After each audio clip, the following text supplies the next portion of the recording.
Today's conversation is sponsored by First Generation Capital Partners.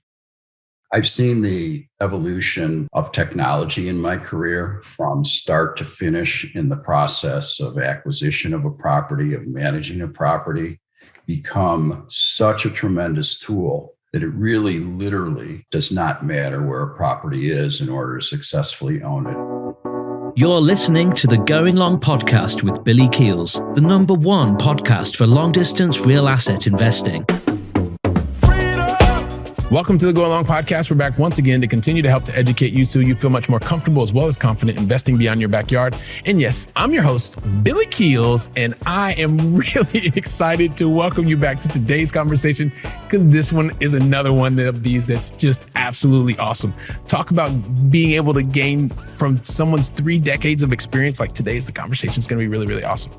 Also, I could not even go further without saying thank you so much. You continue to share the episodes, we see the numbers continue to go up on the podcast. Thank you for those of you who are also sharing it across social media, taking your screenshots, but don't forget to make sure that you tag us whether you're on LinkedIn or you're on Facebook or Instagram. We like being able to see that. Sometimes people send me a direct message. Hey, did you see this? I'm like, no, I didn't see it because I didn't get tagged, but just tag us. It would be awesome. We'd really appreciate that. And also too, for those of you that were leaving your honest written reviews as well as ratings, really appreciate that. It helps us to continue to move up the charts. And lastly, you know what? If you want to see any of the previous episodes, you want to listen to any of the previous episodes, all you need to do is go to firstgencp.com/podcasts, and you can check out every podcast that we've ever done. So firstgencp.com/podcasts is the place to go to check out every single podcast. So as I talked about before, today's conversation, we get a chance to speak to someone who's had 3 decades in the real estate space, done a number of different things, student housing, development, value add in suburban areas, and continues to pivot, right? That is one of the big things that we're going to talk about. You're going to hear how he's leveraging technology. And when you get a chance to learn from Michael Zaransky, you're really, really going to love it. And we're going to get to that just after this. So if you want to understand how tapping into 3 decades of real estate private equity can massively accelerate your long-distance investing success, then guess what? Today's the conversation that you're going to want to listen to until the very last word. You know why? Because today's guest, I believe, has spent his entire professional life in the real estate space in one way or another. He also has his education from the University of Illinois, Urbana-Champaign, and he also has his JD, Law, from Northwestern University. He's a board member today of the National Multifamily Council Housing Committee, as well as the board member of the Michael Reese Health Trust. He's the co-CEO of Prime Property Investors, as well as the founder and managing member of MZ Capital Partners. It gives me great pleasure to welcome to today's conversation, Mr. Michael Zaransky. Michael, welcome to the show. Pleasure to be here, Billy. Hey, listen, you know what? And you're one of the other things. He's also a 2-time author, and I'm sure that he's going to tell us a little bit more about that. And if you don't, Michael, I'll tell him about your books and stuff like that, which is going to be pretty cool. As you know, Michael, I love to ask all of our guests at least 5 questions. Reality is you're going to get more than that. You're going to get 2 in the beginning, you're going to get 3 in the very end, and in the middle, I have no idea, but I'm sure whatever the answers you give are going to add lots of value to the Going Long family. So the very first thing I'd love for you to share with the Going Long family, Michael, is help us understand, where do you call home in the United States? I live in the suburbs of Chicago. I live on the North Shore in a suburb called Northbrook, Illinois. By design, my office is in Northbrook as well. There's a commercial corridor with office structures where I office. And I've been here in this community most of my adult life. All right. Absolutely fantastic. So up in Northbrook, appreciate that. And then, Michael, help us understand, what is the most positive thing that's happened to you in the last 24 hours? The last 24 hours, the most positive thing was seeing 2 of my 5 grandkids and playing with them, played hide and seek. And love the fact that they're young enough to love being with me and spending time with me, and not old enough to be bored and wanting to be with their friends. You know what? And I don't, if you're not watching the video version of this, everybody, you need to like literally watch the video version, because the smile on Michael's face goes from literally ear to ear as he's talking about this experience with the 2 of his 5 grandchildren, which is absolutely fantastic. I appreciate you sharing that with us, Michael, because it's those little moments that really help us realize that we don't have to wait for these magnificently spectacular things to recognize how fortunate we can be in a 24-hour day. It's simply being able to play hide and go seek with 2 of your grandchildren. So thank you very much for that. I also want to just share a little bit of something with you that everybody in the Going Long family, they already know this about me, Michael, but I happen to be a recovering perfectionist. I try to do things at times like set the bar so high that it becomes impossible to achieve. For instance, trying to tell your entire backstory in 2.5 seconds. That was never going to happen, right? Because you've done way too much. You've impacted way too many lives. So I'm going to have to ask you for a favor right up front, which is number 1, can you please tell your backstory in your own words? And you can go a lot longer than 2.5 seconds. And then the other thing is, while you're telling your backstory, Michael, can you really help us understand, like, what are some of the major decisions that you've made along the journey? And then we'll see where you and I take the conversation from there. So I love real estate, always have. I started out in the real estate business buying smaller buildings in the Chicago metropolitan area. We call them 3-story walk-ups. You see them in a lot of American cities, older brick buildings. We did some remodeling of them and renovation. And then from there, learned the importance of the overused word today of pivot, of changing with the times and going through various levels and stages of seeing demographic trends, following them, and following the trends in real estate, evolved into condominium conversions, built and jumped on the bandwagon of the student housing growth here in the United States, and built a student housing portfolio on 7 major campuses here in the US.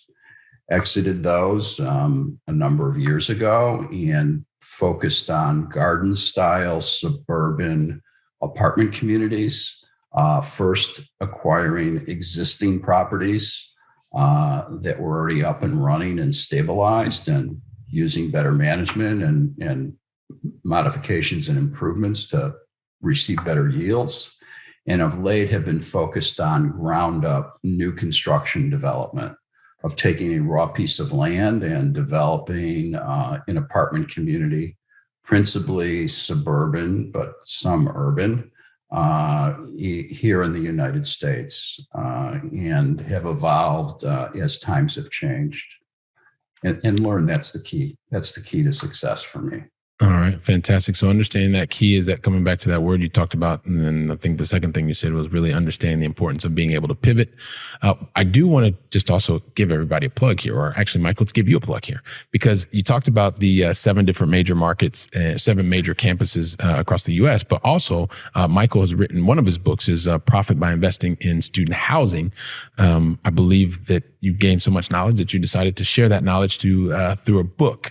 And I know you have a second one as well, Michael, but there's a bunch of different questions that I do want to ask you. But and your second book is Purchase, Rehab, Reposition, commercial investment property.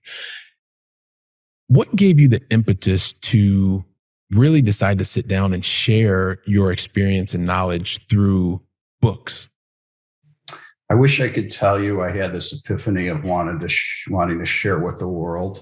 That was the result. It was basically a call from a publisher here in Chicago that publishes business books, that saw an interview in one of the industry trade publications with me on student housing, and asked me if I'd ever consider writing a book. We got together for lunch, and it was kind of on my bucket list of, boy, one day I'd love to write a book. And here a publisher approached me. So I dove in and really thoroughly enjoyed it. The results I enjoy even more. And aside from checking it off the bucket list, I enjoy the fact that so many people in the industry, particularly in the student housing industry over the years, have said to me, I read your book. It really got me interested in student housing, and I made a career of it. innumerable people. It's great. Michael, it's amazing what can happen when you talk about the impact, but so many times it's not even the financial aspect. You're talking about a book that I'm sure today is still providing royalties and all that stuff, but what gives you the most satisfaction is more the impact that you're having on other people and the fact that they're sharing their stories and what your experience has helped them be able to go out and achieve and the impact that it's providing them. Absolutely. Yeah, it's interesting how these things happen, right? When you grow up and you think everything, and money's the answer to everything, you start realizing, no, a lot of it is just being able to share and be able to provide positive impact on others. Yes. Makes it great. So I do want to come back to one of the things, because, I mentioned it, you mentioned it as well, that you've spent the majority of your professional life, if not all your professional life, in real estate. You talked about where you started in those 3-story walk-ups. But I'm always curious, like, what was it about real estate that attracted you to it? And then not just attracted you to it, but decided that you wanted to continue to stay in that space? I do like from the non-financial aspect of being able to take a property, either an existing one or raw land that's a blank slate, and creating something that people are going to use and putting your own personal imprint on it is really very rewarding to me. I also found as I got into it that I liked the idea of seeing what was going on in the world at the time and creating a property to fit those needs. Like today, for example, in apartments, building in work from home areas, in clubhouses and communities, co-working areas, and reservable work from home rooms for Zoom calls or meetings and collaboration. I also liked the financial rewards of real estate. I have watched careers and seen a number of people that I've come into contact with that have created wealth for their families, generational wealth, largely through appreciation of value of real estate. It's a commodity that is not infinite. It's limited because there's only so much space on planet Earth. Demand for it, particularly in multifamily, is there during inflationary times, during recessionary times. It is recession proof. It's a hedge against inflation. And of late, it is proven that you can't outsource it to the internet. You can work remotely, you can shop remotely, but you can't sleep on the internet. You need an apartment or a home to sleep. Yeah, I've never seen anyone try to cuddle up with their phone literally and sleep on the phone, but next to the phone maybe, but that's a whole different story. We won't go down that rabbit hole. So one of the things, so you've talked about being in different spaces, we talked about the student housing. You also talked about development. You've also talked about the value add aspects. Here, one of the things that I like to talk about, and people tend to want to be here because we know that we don't have a geographical barrier, right? Although many of the books will say, hey, listen, you actually need to live in the property. And if you want to be a landlord, you can do that. But as you start to get bigger and you start to understand that investing is a team sport, geography becomes less of a barrier. At the same time, recognize that that's very, very contrarian, because still most people believe that you actually have to live 2 blocks away from the property that you're actually a part of or owning. So I'd be curious as to, through your, over 30 years of experience in this space, what is it that would allow you to say, hey, listen, it's okay to build a team and invest beyond my backyard because... Yes, what would you say? I've seen the evolution principally of technology in my career, from start to finish in the process of acquisition of a property, of managing a property, become such a tremendous tool that it really literally does not matter where a property is in order to successfully own it and operate it. And in fact, I've developed a philosophy as a result that if you can invest anywhere or own a property anywhere, you should do it where there's the maximum potential for success. And that could include other states. I have not jumped over the ocean to overseas, but I have friends that have. But here in the United States, for example, we invest in and develop in multi-states outside of our backyard. And frankly, when we are operating a property, because of technology today and everything that's online, I have a dashboard for each of our properties where I know exactly what's going on, how many prospects there were, how many leases were written, who hasn't paid their rent, what our occupancy level is, and our average rents. And when I do go visit properties, which I like to do, I really know everything that's going on. It's more of a social visit and a building camaraderie. And it's very easy to manage remotely. So, and I've been doing this for a decade as well and doing it internationally, but always with a focus back in the United States. And so I would love to hear, just maybe you can talk to us a little bit more about that last part, because I think that's the part when you say that you can manage it remotely, that provokes a lot of fear for people to say, hang on a second, well, yeah, but why would I ever do that? This is a real asset. I need to be able to touch it. I need to be able to hold it. And I heard you talk about the technology piece, but maybe also too, Michael, I know in the beginning it wasn't necessarily easy. There were some things that I had to do and be exposed to and learn. But can you talk to us maybe about that learning process that goes from I've never done this before to understanding that remotely, if you can wake up in Northbrook and be there and your properties are somewhere else, your assets somewhere else, it allows you to even get a higher quality of life. Maybe, but talk us through what that transition is like to get to that feeling of, okay, remote's just fine. It's like everything else. Yeah, 100%. I get it. And I as I lived through the change in technology, I also lived through changes in behavior of the renting public and employees. And what I found is they move much quicker than I did in accepting and embracing it. Yeah. For example, I'm old enough and around long enough to remember running ads in newspapers of apartments for rent. Newspapers are those things that you hold in your hand and you open their paper. For those of you that never seen one.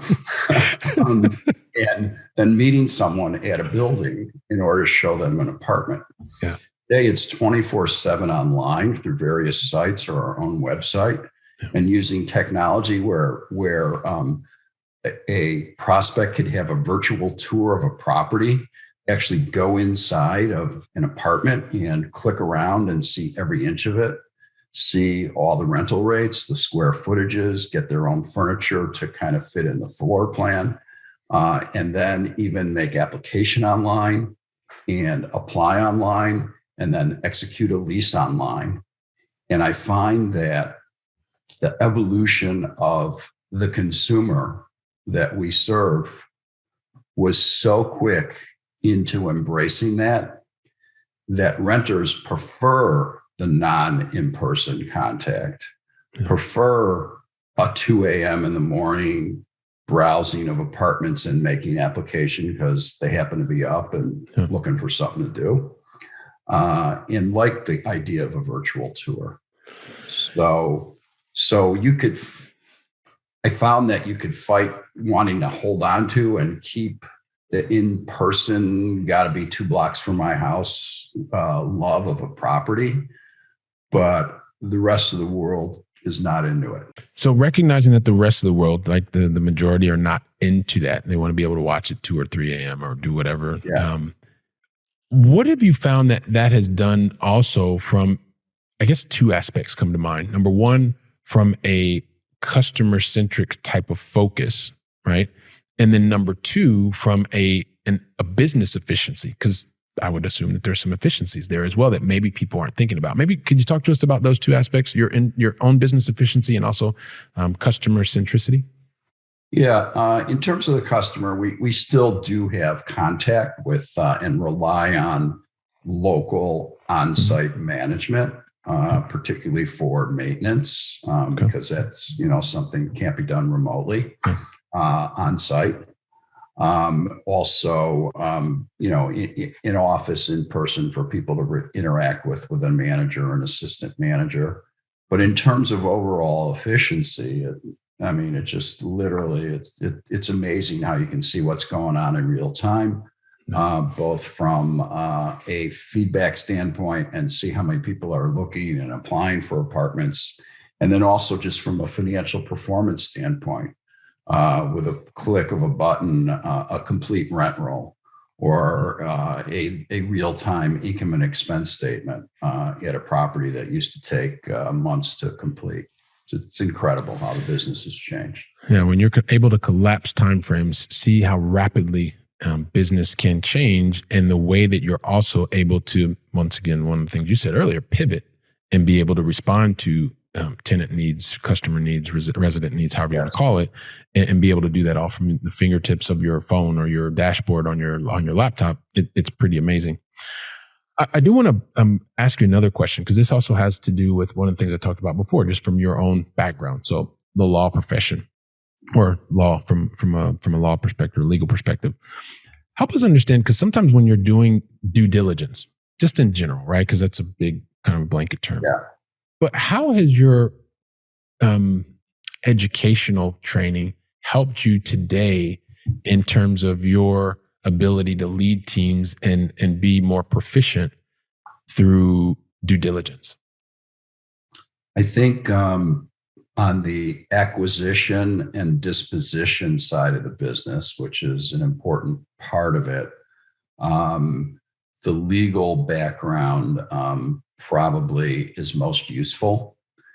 From our standpoint, I think it has taught me to focus on what's important and not get bogged down with the lawyers and the transaction on details that don't matter, knowing what to let go and what to press in terms of a contract negotiation on an acquisition of a property.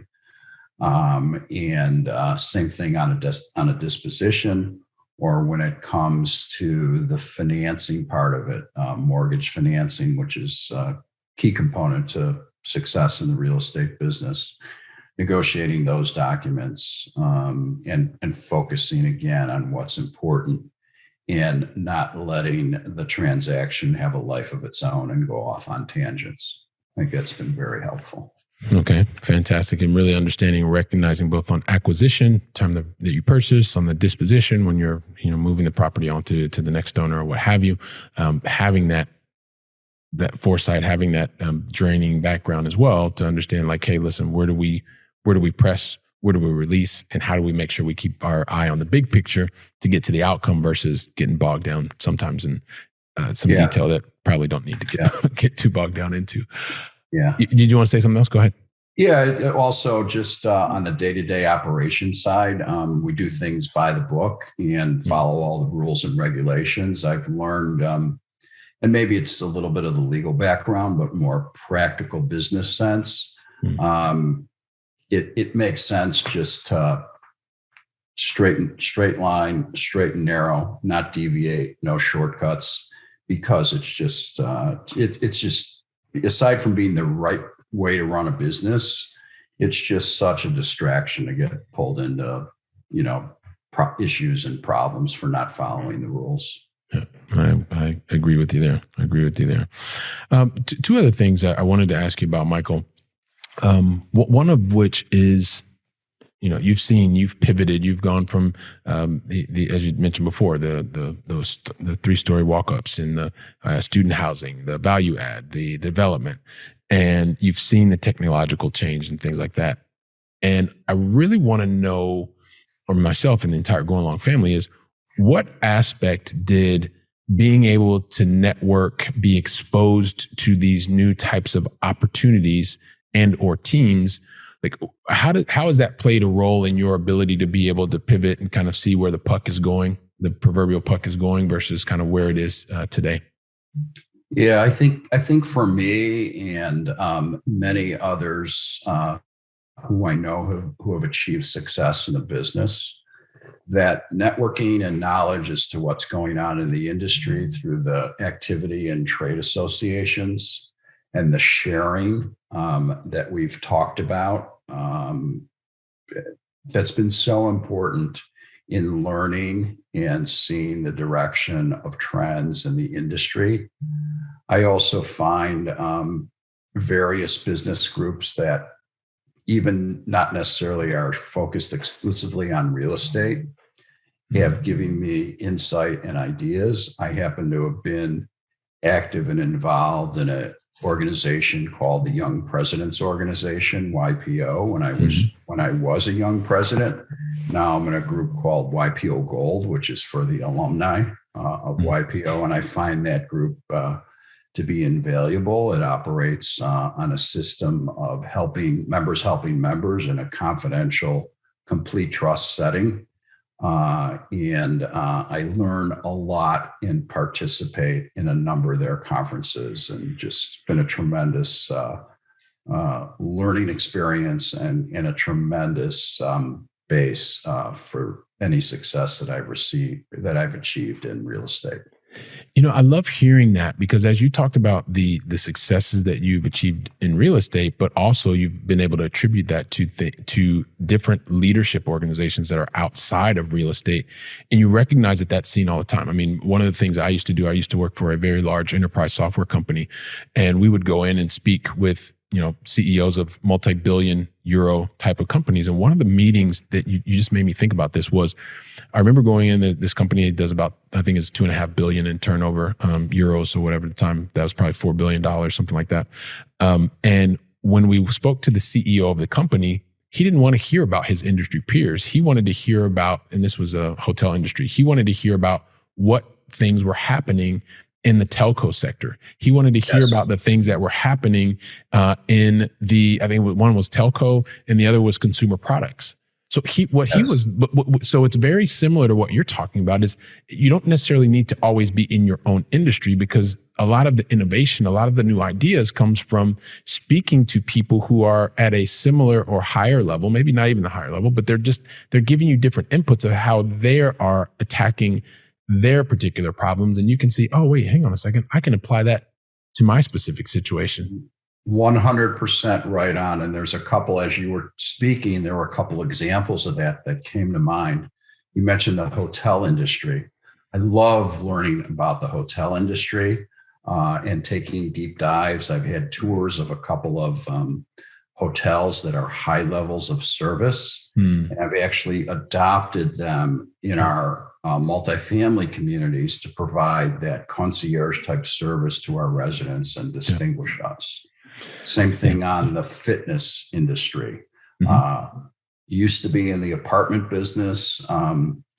When people started joining gyms, we'd take an apartment and throw in a couple of exercise machines and call that the fitness center. But now we design state-of-the-art killer fitness centers that are patterned off the most successful fitness center experiences. Yeah, no, that's absolutely fantastic. And it's great to hear that this happens, constantly. It's about how do we share, back to your point earlier, how do we come together? How do we share ideas and then use those ideas, adapt them to our specific situation with the goal of providing the right outcome for our clients. When we can do that and do that consistently, then that allows us to continue to build the relationship, deepen the relationship with our clients and improve their experience. So here's the thing, Michael, I want to keep talking to you forever, right? But we kind of got to get to this thing called the Going Long Final 3. And you're our special guest today, and I'm never, ever, ever going to ask anybody the Going Long Final 3, and not you today, unless you tell me that you're ready. So my question for you is, are you ready? I'm ready. You were born ready, man. I knew that was going to be the answer. So here we go. So we started with you over in Northbrook, Illinois, and I'm a Midwest guy as well. I'm from Columbus, Ohio. But over the last 21 years, I've called Europe my home, and the last 15 years, it's been here in Barcelona. So I would love for you to share with us. I know you're well-traveled as well. So help us understand, what is your favorite European city that you've either visited, which I know you visited a lot already, or is still on your bucket list to visit? I got to say Prague. I love Prague, the city of Prague. And it kind of, maybe it was because I was surprised. I was blown away. I didn't expect in that country to find such a beautiful city, the bridges, the waters, the culture. Just kind of blew me away. Yeah, it's absolutely amazing. I'm going to guess that you were there in the summertime. Yes. Based on my response, yeah. Guess who spent a month there in January of 2006? Oh, man. This guy. Absolutely beautiful. Absolutely beautiful. Just a different experience. So awesome. So I appreciate that. So Prague is going to include that in the show notes. And then the second thing that I'd love to know from you, Michael, is, and I'll have to just tell you, like, this is one of the things that I have seen from the very good fortune that I've had to be exposed to lots of very successful people. And I consider you to be someone who's very successful. You've over 3 decades impacted, thousands, if not tens of thousands, if not millions of lives through the different roles that you've played. And hopefully you'll agree with me that, one of the things that I've seen and noticed from really successful people is typically the successful people, unlike most, whenever they kind of have an idea, they put that idea together, they go out and they execute that idea, they get everything right the first time, which is what allows them to actually go even faster.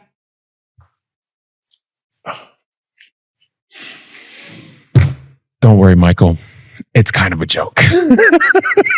Like, he's super cool, calm, and collected, everybody. Michael's like, but he's like going, oh, I can't believe you just said that. Yeah. I was thinking, how am I going to answer this one? What did I say to this guy? Hang on a sec. No, it's a joke. Of course it's a joke. So here's the thing. Maybe it happens that they get things right every time or just one time, but not every time. The reality, Michael, and you know this, people that are really successful tend to make a lot more mistakes or have more learning opportunities than most people, probably 20 to 50 times more, because they're out trying more things. And the joke aside, like, the first part was a joke. This is not a joke at all. And hopefully, yes, you do agree with me. Like, the thing that happens with those people that are very successful is every single time that they go out and they make a relevant mistake or learning opportunity or whatever you call it, every single time that happens, without fault, they stop, they learn from that relevant mistake. And then what they do after that is pretty amazing. They go out and they put different strategies, tactics, and actions in place to minimize the probability of that exact same thing happening again. So I don't want you to think about the mistake that happened or that you made or the learning opportunity, however you want to call it, but really share with us that one lesson that the Going Long family needs to hear today so we can minimize the probability of that exact same thing happening to us.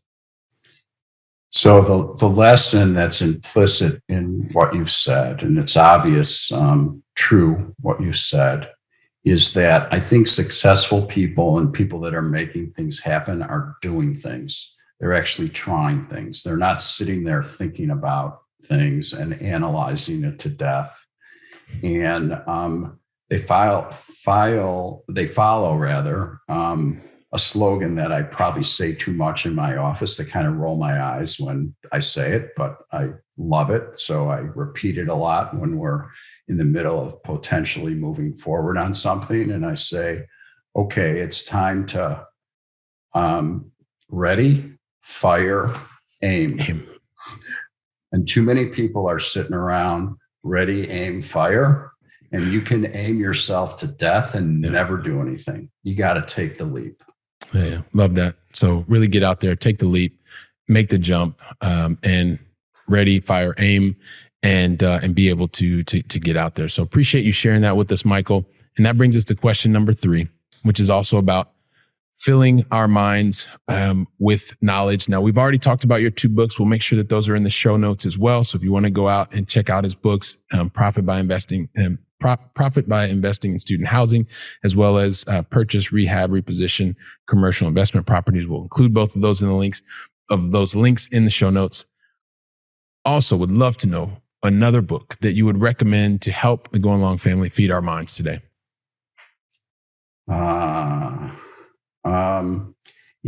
I'm such a real estate guy that I wish I could give you something to really fill your mind on a profound level. But one of my heroes in the real estate business is a guy by the name of Sam Zell. He happens to be based in Chicago. He's one of the most successful real estate entrepreneurs in history. He's the largest apartment owner in the United States.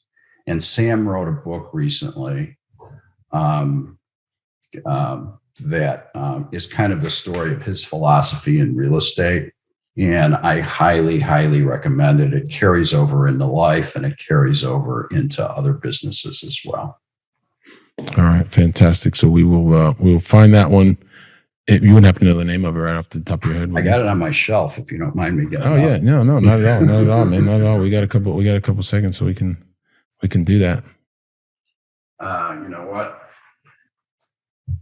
Must be on my other shelf downtown. It's all good. Don't worry. We'll get it. We've got it covered. We got you covered. So we'll get it there. We will include Sam Zell's book. And I'm just going back to the beginning of our conversation, and I'm thinking to myself, wow, you're telling us about this love for the real estate profession. Already you're there, the small 3-story walk-ups, you had that special word that you learned, which was to get out there and pivot. And so as you were in a space that you were able to see, because you had real assets, tangible assets, you were able to see what was happening. You made one of your first pivots was from the walk-ups to the 7 different major campuses in the student housing space. You were able to do that. You then went to the garden style, urban type of properties in suburbs. You also focus more on the suburban versus urban. You were out in the development space. And then also a lot of the life lessons and being able to understand the importance of networking, building teams, being able to look to solve a specific issue or specific problem to be able to go out and add value for others, drawing on your own educational background and seeing how that helps you from a due diligence and lead your teams, whether it's on the acquisition, on the disposition side of things. And then also so many of the things that you're doing with MZ Capital Partners. We would love to know. And everybody here is already saying, Billy, just be quiet and ask him the question. So here's the thing. Help us understand, Michael, how can the Going Long family find out more about you, also more about what you're doing at MZ Capital Partners, and so that we can connect? Sure. Best way is to check us out on our website, mzcapitalpartners.com. Feel free to contact me directly at mhz@mzcapitalpartners.com. And I'm always happy to share and exchange and have you check us out on our website. All right, perfect. So listen, everybody, and don't worry, we're going to make that easy. All you have to do is click a link, right? You're talking about technology. We're going to make it easy and simple for you so you can get in touch with Michael directly, find out more about him, go to mzcapital.com. And listen, Michael, I just want to say thank you. It is mzcapitalpartners.com, right? Okay, perfect. Yes. I just wanted to make sure I said that. But like I said, there's going to be a link. So the team gets it right. So here's the thing. I just want to say thank you very much. I really appreciate you deciding to invest your time with me and the entire Going Long family. Thank you so much. My pleasure. It's great talking to you and getting to know you a little better. You take care now. All right. Fantastic. And Michael, if you give me literally like 15 seconds, we'll wrap things up and get out of here. So Going Long family, listen, Michael, he shared so much with you today. Based over his 3 decades of experience, he's helped you to understand different types of assets within the real asset space, talked to you about value add, he talked to you about development, building teams, leveraging previous experience, and ultimately even things like technology to bring a better experience to your customers. So listen, take today's conversation, share it with your friends, share it with your family, have the conversation so that you can go from theory to practice. And while you're doing that, I'll be here preparing for the next conversation. So until then, go out and make it a great day. And thank you very much.